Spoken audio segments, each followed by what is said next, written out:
Hola mundo, bienvenidos nuevamente a su canal La Verdadera Libertad. Yo soy Gloria y me da mucho gusto volverlos a saludar. Recuerden que estamos dando lectura a esta exhortación apostólica Gaudete et Exsultate del Papa Francisco sobre el llamado a la santidad en el mundo actual. En esta ocasión nos toca dar lectura al capítulo 3. Iniciamos. A la luz del Maestro. Puede haber muchas teorías sobre lo que es la santidad, abundantes explicaciones y distinciones. Esa reflexión podría ser útil, pero nada es más iluminador que volver a las palabras de Jesús y recoger su modo de transmitir la verdad. Jesús explicó con toda sencillez qué es ser santos, y lo hizo cuando nos dejó las bienaventuranzas. Son como el carnet de identidad del cristiano. Así, si alguno de nosotros se plantea la pregunta, ¿cómo se hace para llegar a ser un buen cristiano? La respuesta es sencilla. Es necesario hacer, cada uno a su modo, lo que dice Jesús en el Sermón de las Bienaventuranzas. En ellas se dibuja el rostro del Maestro que estamos llamados a transparentar en lo cotidiano de nuestras vidas. La palabra feliz o bienaventurado pasa a ser sinónimo de santo, porque expresa que la persona que es fiel a Dios y vive su palabra, alcanza en la entrega de sí la verdadera dicha. A contracorriente. Aunque las palabras de Jesús puedan parecernos poéticas, sin embargo van muy a contracorriente con respecto a lo que es costumbre, a lo que se hace en la sociedad. Y si bien este mensaje de Jesús nos atrae, en realidad el mundo nos lleva hacia otro estilo de vida. Las bienaventuranzas de ninguna manera son algo liviano o superficial. Al contrario, ya que solo podemos vivirlas si el Espíritu Santo nos invade con toda su potencia y nos libera de la debilidad del egoísmo, de la comodidad, del orgullo. Volvamos a escuchar a Jesús con todo el amor y el respeto que merece el Maestro. Permitámosle que nos golpee con sus palabras, que nos desafíe, que nos interpele a un cambio real de vida. De otro modo, la santidad será solo palabras. Recordamos ahora las distintas bienaventuranzas en la versión del Evangelio de Mateo.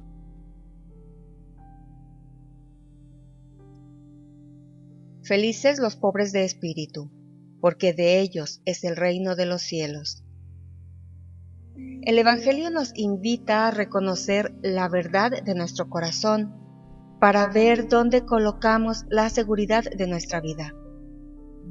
Normalmente, el rico se siente seguro con sus riquezas y cree que cuando están en riesgo, todo el sentido de su vida en la tierra se desmorona. Jesús mismo nos lo dijo en la parábola del rico insensato, de ese hombre seguro que, como necio, no pensaba que podría morir en ese mismo día. Las riquezas no te aseguran nada.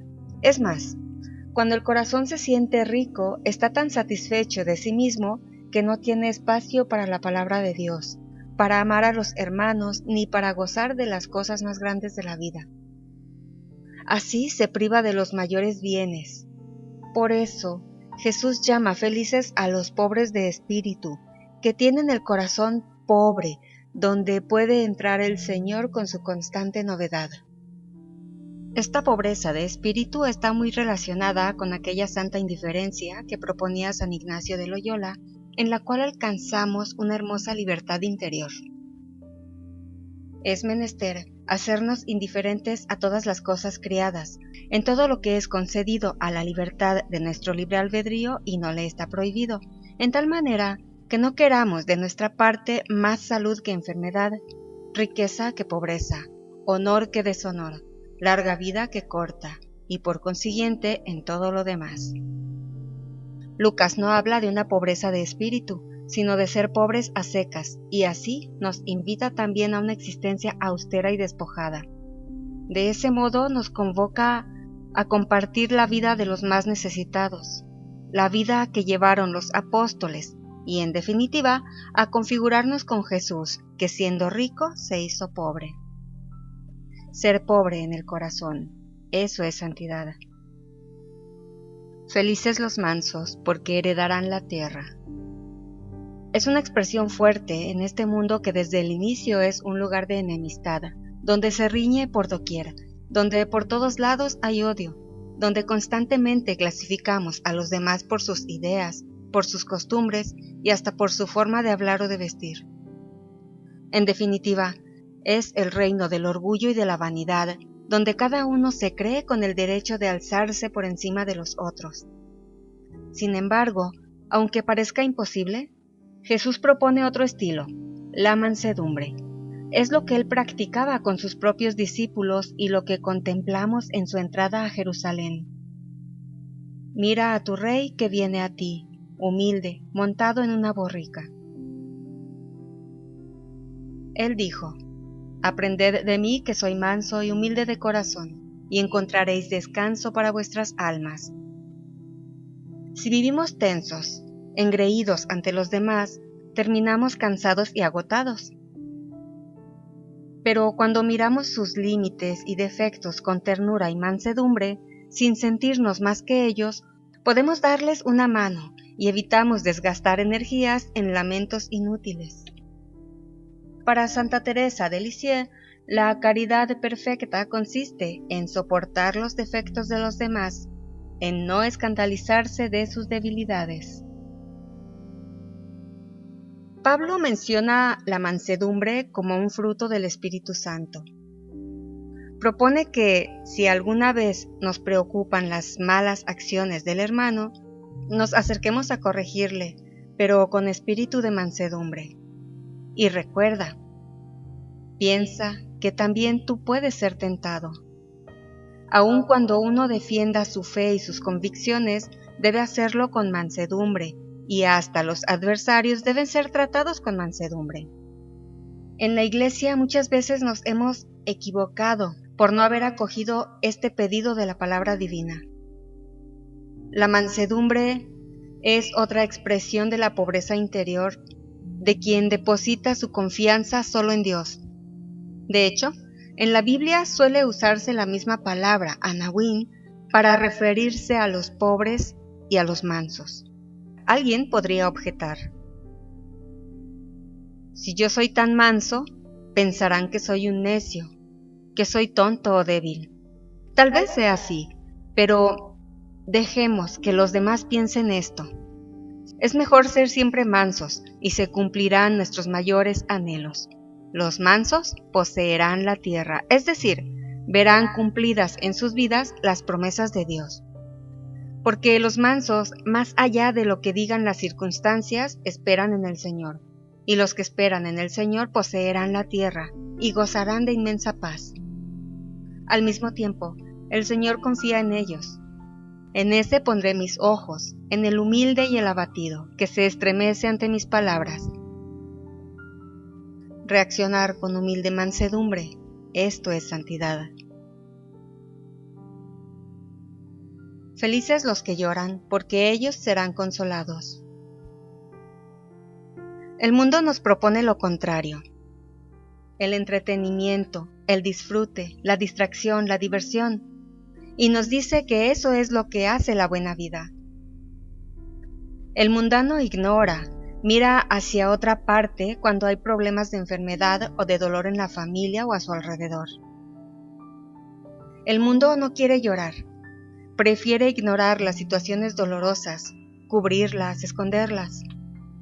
Se gastan muchas energías por escapar de las circunstancias donde se hace presente el sufrimiento, creyendo que es posible disimular la realidad donde nunca, nunca puede faltar la cruz.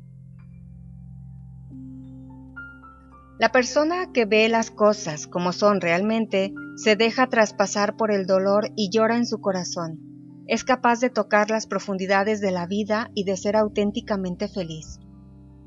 Esa persona es consolada, pero con el consuelo de Jesús y no con el del mundo. Así puede atreverse a compartir el sufrimiento ajeno y dejar de huir de las situaciones dolorosas. De este modo, encuentra que la vida tiene sentido socorriendo al otro en su dolor, comprendiendo la angustia ajena, aliviando a los demás. Esa persona siente que el otro es carne de su carne, no teme acercarse hasta tocar su herida, se compadece hasta experimentar que las distancias se borran. Así es posible acoger aquella exhortación de San Pablo: llorad con los que lloran. Saber llorar con los demás, esto es santidad. Felices los que tienen hambre y sed de justicia, porque ellos quedarán saciados. Hambre y sed son experiencias muy intensas, porque responden a necesidades primarias y tienen que ver con el instinto de sobrevivir. Hay quienes con esa intensidad desean la justicia y la buscan con un anhelo tan fuerte. Jesús dice que serán saciados, ya que tarde o temprano la justicia llegará. Y nosotros podemos colaborar para que sea posible, aunque no siempre veamos los resultados de este empeño. Pero la justicia que propone Jesús no es como la que busca el mundo, tantas veces manchada por intereses mezquinos, manipulada para un lado o para otro.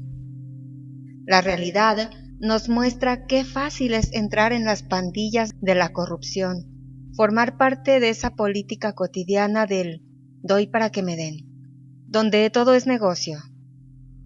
¿Y cuánta gente sufre por las injusticias? ¿Cuántos se quedan observando impotentes cómo los demás se turnan para repartirse la torta de la vida? Algunos desisten de luchar por la verdadera justicia y optan por subirse al carro del vencedor. Eso no tiene nada que ver con el hambre y la sed de justicia que Jesús elogia. Tal justicia empieza por hacerse realidad en la vida de cada uno, siendo justo en las propias decisiones, y luego se expresa buscando la justicia para los pobres y débiles. Es cierto que la palabra justicia puede ser sinónimo de fidelidad a la voluntad de Dios con toda nuestra vida, pero si le damos un sentido muy general, olvidamos que se manifiesta especialmente en la justicia con los desamparados. Buscad la justicia, socorred al oprimido, proteged el derecho del huérfano, defended a la viuda. Buscar la justicia con hambre y sed, esto es santidad. Felices los misericordiosos, porque ellos alcanzarán misericordia.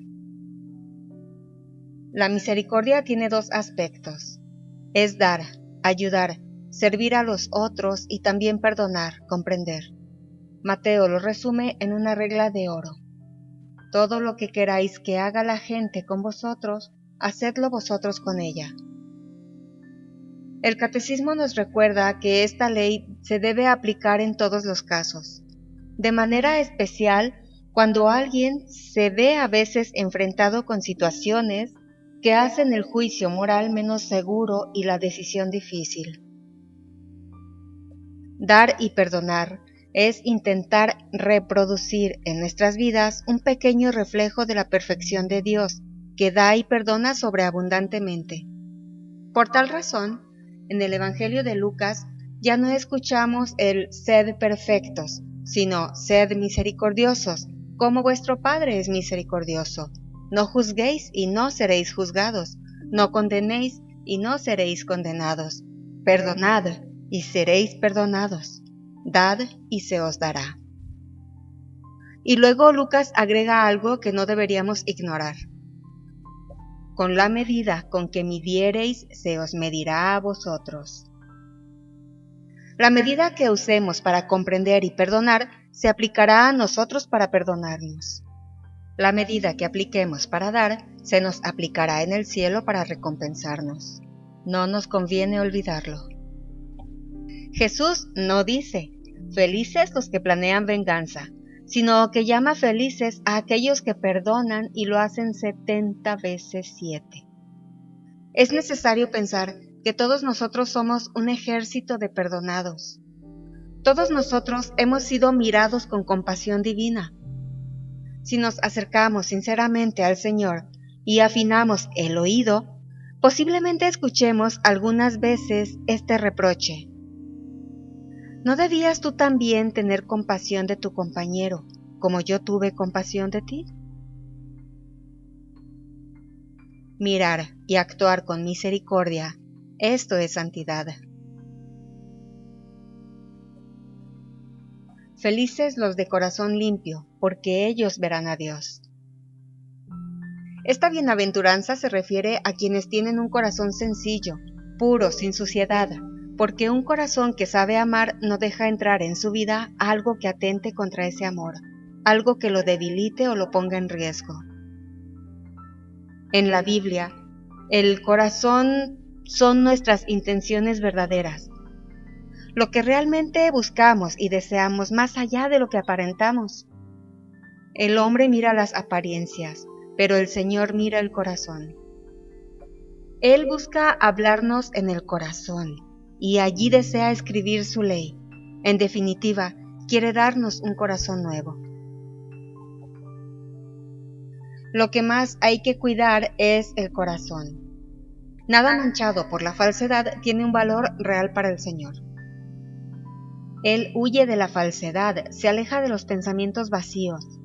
El Padre, que ve en lo secreto, reconoce lo que no es limpio, es decir, lo que no es sincero, sino solo cáscara y apariencia. Así como el Hijo sabe también lo que hay dentro de cada hombre. Es cierto que no hay amor sin obras de amor, pero esta bienaventuranza nos recuerda que el Señor espera una entrega al hermano que brote del corazón, ya que si repartiera todos los bienes entre los necesitados, si entregara mi cuerpo a las llamas, pero no tengo amor, de nada me servirá. En el Evangelio de Mateo vemos también que lo que viene de dentro del corazón es lo que contamina al hombre, porque de allí proceden los asesinatos, los robos, los falsos testimonios y demás cosas. En las intenciones del corazón se originan los deseos y las decisiones más profundas que realmente nos mueven. Cuando el corazón ama a Dios y al prójimo, cuando esa es su intención verdadera y no palabras vacías, entonces ese corazón es puro y puede ver a Dios. San Pablo, en medio de su himno a la caridad, recuerda que ahora vemos como en un espejo confusamente, pero en la medida que reine de verdad el amor, nos volveremos capaces de ver cara a cara. Jesús promete que los de corazón puro verán a Dios. Mantener el corazón limpio de todo lo que mancha el amor, esto es santidad.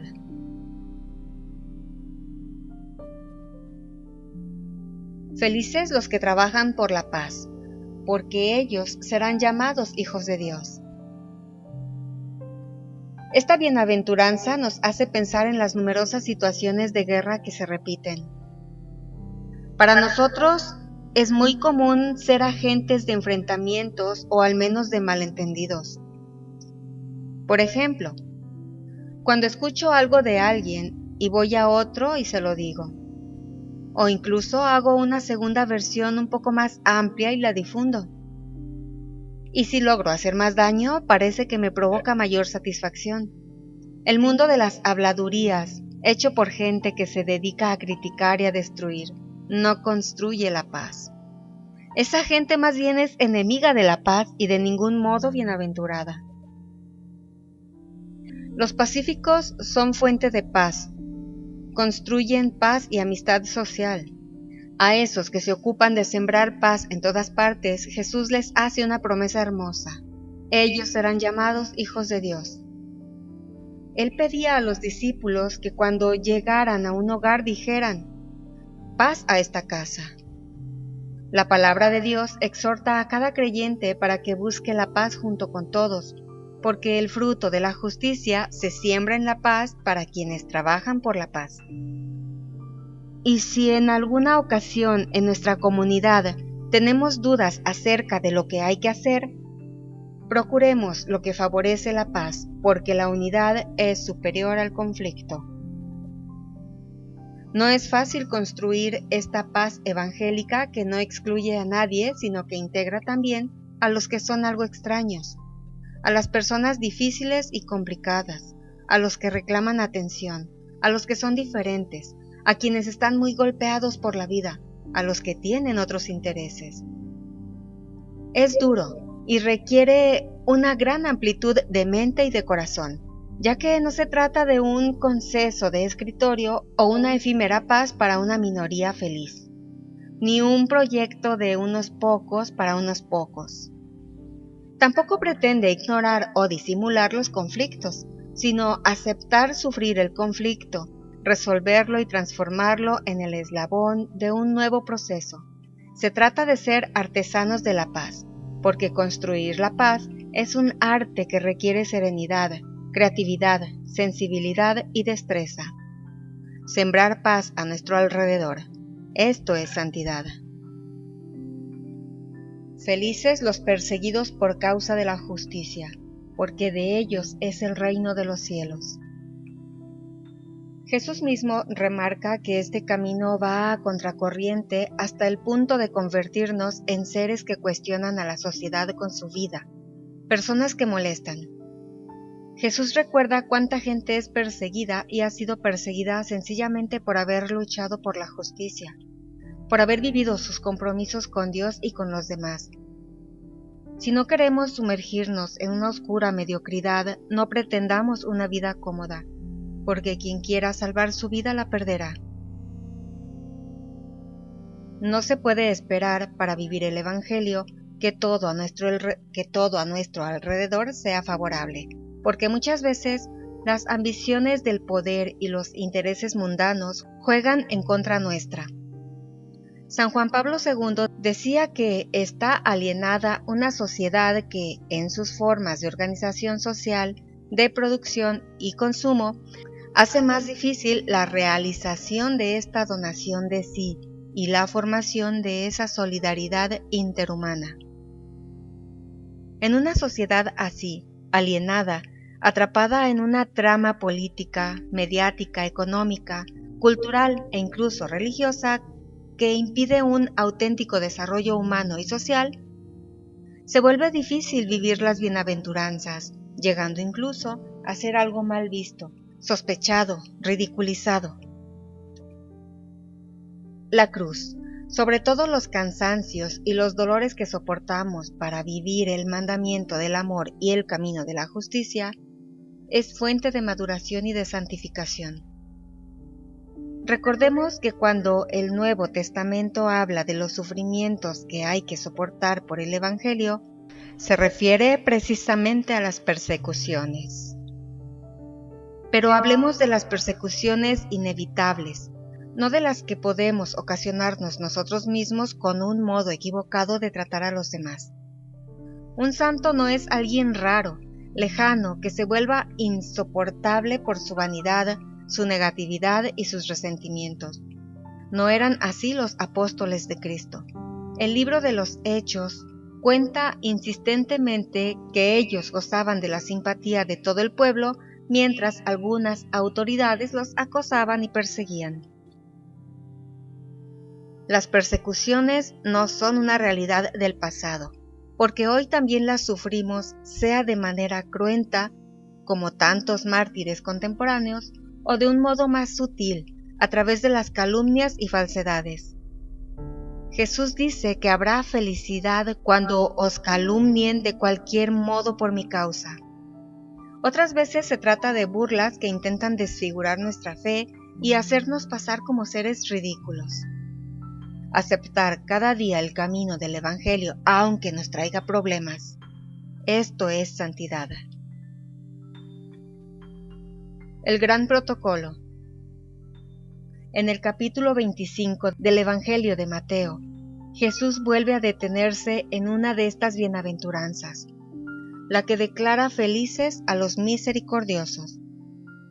Si buscamos esa santidad que agrada a los ojos de Dios, en este texto hallamos precisamente un protocolo sobre el cual seremos juzgados, porque tuve hambre y me disteis de comer, tuve sed y me disteis de beber, fui forastero y me hospedasteis, Estuve desnudo y me vestisteis, enfermo y me visitasteis, en la cárcel y vinisteis a verme.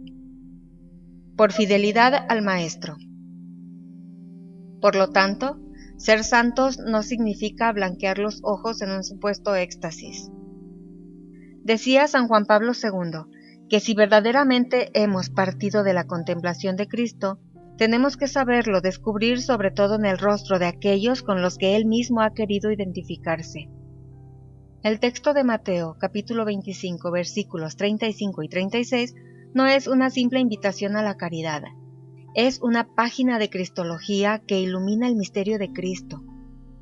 En este llamado de reconocerlo en los pobres y sufrientes, se revela el mismo corazón de Cristo, sus sentimientos y opciones más profundas con las cuales todo santo intenta configurarse. Ante la contundencia de estos pedidos de Jesús, es mi deber rogar a los cristianos que los acepten y reciban con sincera apertura, sin neglosa, es decir, sin comentario, sin elucubraciones y excusas que les quiten fuerza.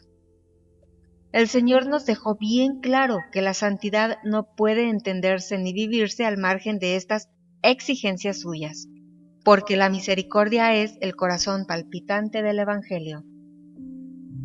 Cuando encuentro a una persona durmiendo a la intemperie en una noche fría, puedo sentir que ese bulto es un imprevisto que me interrumpe, un delincuente ocioso, un estorbo en mi camino, un aguijón molesto para mi conciencia, un problema que deben resolver los políticos, y quizá hasta una basura que ensucia el espacio público. O puedo reaccionar desde la fe y la caridad, y reconocer en él a un ser humano con mi misma dignidad, a una criatura infinitamente amada por el Padre, a una imagen de Dios, a un hermano redimido por Jesucristo. Eso es ser cristianos. ¿O acaso puede entenderse la santidad al margen de este reconocimiento vivo de la dignidad de todo ser humano? Esto implica para los cristianos una sana y permanente insatisfacción. Aunque aliviar a una sola persona ya justificaría todos nuestros esfuerzos, eso no nos basta. Los obispos de Canadá lo expresaron claramente mostrando que en las enseñanzas bíblicas sobre el jubileo, por ejemplo, no se trata solo de realizar algunas buenas obras, sino de buscar un cambio social, para que las generaciones posteriores también fueran liberadas. Claramente el objetivo debía ser la restauración de sistemas sociales y económicos justos para que ya no pudiera haber exclusión. Las ideologías que mutilan el corazón del Evangelio. Lamento que a veces las ideologías nos lleven a dos errores nocivos. Por una parte, el de los cristianos que separan estas exigencias del Evangelio de su relación personal con el Señor, de la unión interior con Él, de la gracia. Así se convierte el cristianismo en una especie de organización no gubernamental, quitándole esa mística luminosa que tan bien vivieron y manifestaron San Francisco de Asís, San Vicente de Paul, Santa Teresa de Calcuta y otros muchos. A estos grandes santos ni la oración, ni el amor de Dios, ni la lectura del Evangelio les disminuyeron la pasión o la eficacia de su entrega al prójimo, sino todo lo contrario. También es nocivo e ideológico el error de quienes viven sospechando del compromiso social de los demás, considerándolo algo superficial, mundano, secularista, inmanentista, comunista, populista. O lo revitalizan como si hubiera otras cosas más importantes o como si solo interesara una determinada ética o una razón que ellos defienden. La defensa del inocente que no ha nacido, por ejemplo, debe ser clara, firme, apasionada, porque allí está en juego la dignidad de la vida humana, siempre sagrada, y lo exige el amor a cada persona más allá de su desarrollo. Pero igualmente sagrada es la vida de los pobres que ya han nacido, que se debaten en la miseria, el abandono, la postergación, la trata de personas, la eutanasia encubierta en los enfermos y ancianos privados de atención, las nuevas formas de esclavitud y en toda forma de descarte. No podemos plantearnos un ideal de santidad que ignore la injusticia de este mundo, donde unos festejan, gastan alegremente y reducen su vida a las novedades del consumo, al mismo tiempo que otros solo miran desde afuera mientras su vida pasa y se acaba miserablemente.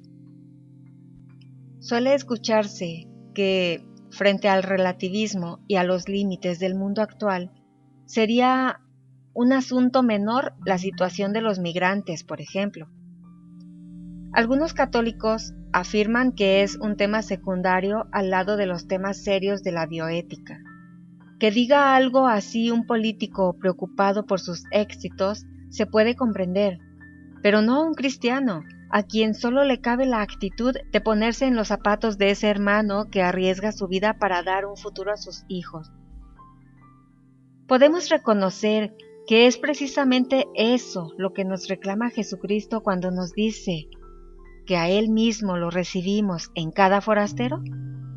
San Benito lo había asumido sin vueltas, y aunque eso pudiera complicar la vida de los monjes, estableció que a todos los huéspedes que se presentaran en el monasterio se les acogiera como a Cristo, expresándolo aún con gestos de adoración, y que a los pobres y peregrinos se les tratara con el máximo cuidado y solicitud. Algo semejante plantea el Antiguo Testamento cuando dice: no maltratarás ni oprimirás al emigrante, pues emigrante fuisteis vosotros en la tierra de Egipto.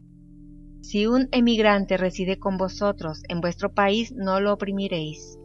El emigrante que reside entre vosotros será para vosotros como el indígena. Lo amarás como a ti mismo, porque emigrantes fuisteis en Egipto. Por lo tanto, no se trata de un invento de un papa o de un delirio pasajero. Nosotros también, en el contexto actual, estamos llamados a vivir el camino de iluminación espiritual que nos presenta el profeta Isaías cuando se preguntaba qué es lo que agrada a Dios. Partir tu pan con el hambriento, hospedar a los pobres sin techo, cubrir a quien ves desnudo y no desentenderte de los tuyos.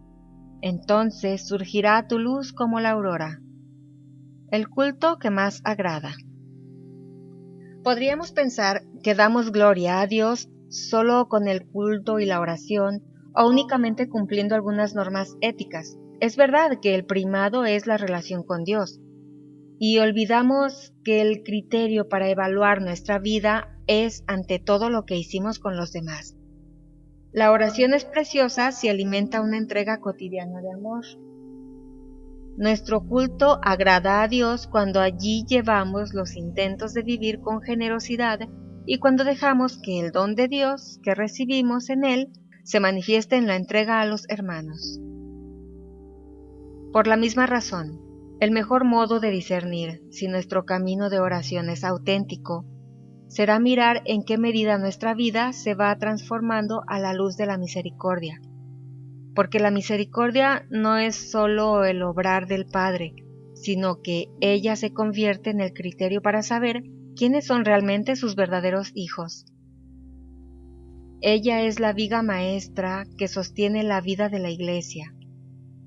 Quiero remarcar una vez más que si bien la misericordia no excluye la justicia y la verdad, ante todo tenemos que decir que la misericordia es la plenitud de la justicia y la manifestación más luminosa de la verdad de Dios.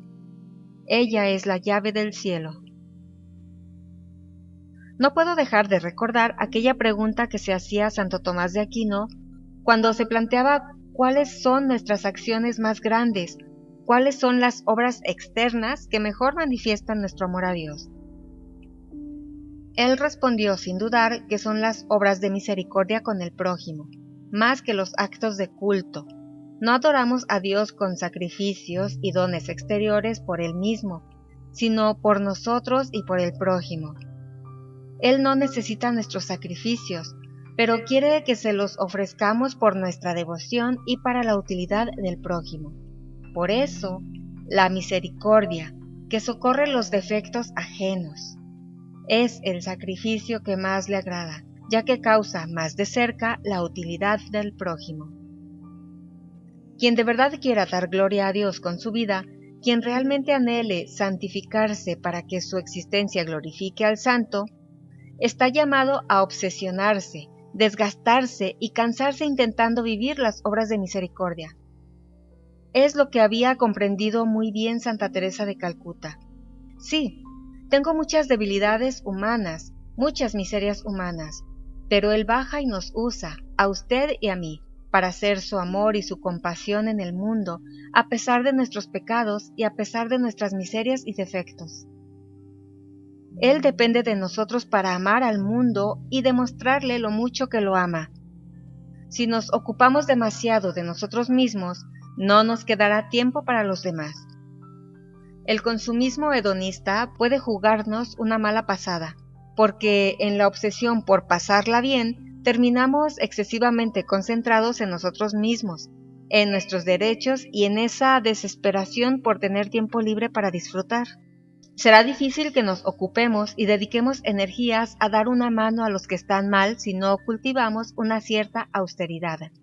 Si no luchamos contra esa fiebre que nos impone la sociedad de consumo para vendernos cosas y que termina convirtiéndonos en pobres insatisfechos que quieren tenerlo todo y probarlo todo. También el consumo de información superficial y las formas de comunicación rápida y virtual pueden ser un factor de atontamiento que se lleva todo nuestro tiempo y nos aleja de la carne sufriente de los hermanos. En medio de esta vorágine actual, el Evangelio vuelve a resonar para ofrecernos una vida diferente, más sana y más feliz. La fuerza del testimonio de los santos está en vivir las bienaventuranzas y el protocolo del juicio final. Son pocas palabras, sencillas pero prácticas y válidas para todos, porque el cristianismo es principalmente para ser practicado, y si es también objeto de reflexión, eso es solo válido cuando nos ayuda a vivir el Evangelio en la vida cotidiana. Recomiendo vivamente releer con frecuencia estos grandes textos bíblicos, recordarlos, orar con ellos, intentar hacerlos carne.